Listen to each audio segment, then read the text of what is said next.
বাংলাদেশ কৃষি গবেষণা ইনস্টিটিউট উদ্ভাবিত বাড়ি আম পাড়া যন্ত্র। আম বাংলাদেশের অন্যতম জনপ্রিয় ফল। আমকে ফলের রাজা বলা হয়। আমাদের দেশে সাধারণত আম পাড়ার জন্য বাঁশের চাটার তৈরি গোলাকৃতি কোটা ব্যবহার করা হয়ে থাকে। এ পদ্ধতিতে বোটা থেকে আম আলাদা হয় বলে আমের বোটা পচা রোগ হয়।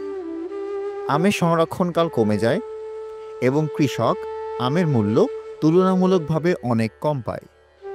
আজকে আমরা যে যন্ত্রটা দেখতে যাচ্ছি এই যন্ত্র হলো বাড়ি আম পাড়া যন্ত্র। এই যন্ত্রটা দিয়ে সহজে আম পাড়া যায়। এই যন্ত্রটা বাড়ি এফএমপি বিভাগের বিজ্ঞানীগণ তৈরি করেছেন। এই যন্ত্রটা সহজেই দেখেন, খুবই সহজ। এখানে তার লাগানো আছে, এখানে ব্লেড লাগানো আছে, দুটা ব্লেড এখানে লাগানো আছে এবং এর নিচে একটা নেট আছে যাতে আমটা কেটে অবস্থান করতে পারে, এবং এর সাথে একটা ক্লাম্প আছে এবং একটা বাঁশ আছে। এইটার মূল্য কিন্তু খুবই কম, মাত্র 1000 টাকা। আর এই যন্ত্রটা সহজেই প্রাপ্য, স্থানীয়ভাবে যে কোনো ওয়ার্কশপে তৈরি করা যায় এবং যে কোনো ওয়ার্কশপওয়ালারই এই যন্ত্রটা দেখে তারা নিজেরাই নির্মাণ করতে পারবেন। এবং এই যন্ত্রের মধ্যে পাড়ার উদ্দেশ্যটা কি?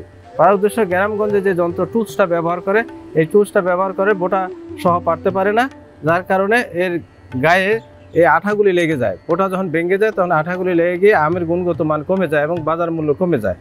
এই গুণগত মান রক্ষার জন্য এবং পোস্ট হারভেস্ট লসকে রিডিউস করার জন্য আজকে আমরা যে যন্ত্রটা তৈরি করছি, এই যন্ত্রটা যখন এই ব্লেডের মধ্যে আমের বোটাটা আসে তখন বোটা সহ আমটা কর্তন করা হয়। আর কর্তন করার পরে ওর আঠাটা ওর গায়ে লাগে না, যার ফলে এতে পোস্ট হারভেস্ট লসও অপচয় হয় এবং আমের গুণগত মান বেড়ে যায়। প্রচলিত আম পাড়া কোটার চেয়ে বাড়ি আম পাড়ার যন্ত্র দিয়ে প্রতি ঘন্টায় 40 থেকে 60 কেজি আম দ্রুত পাড়া যায়। তাছাড়া এই যন্ত্রটি মহিলা এবং পুরুষ অতি সহজেই ব্যবহার করতে পারেন। এই যন্ত্র দিয়ে বোটাসহ আম পাড়ার ফলে আমের বোটা পচা রোগ ও ক্ষত রোগ অনেকাংশেই হ্রাস পায়।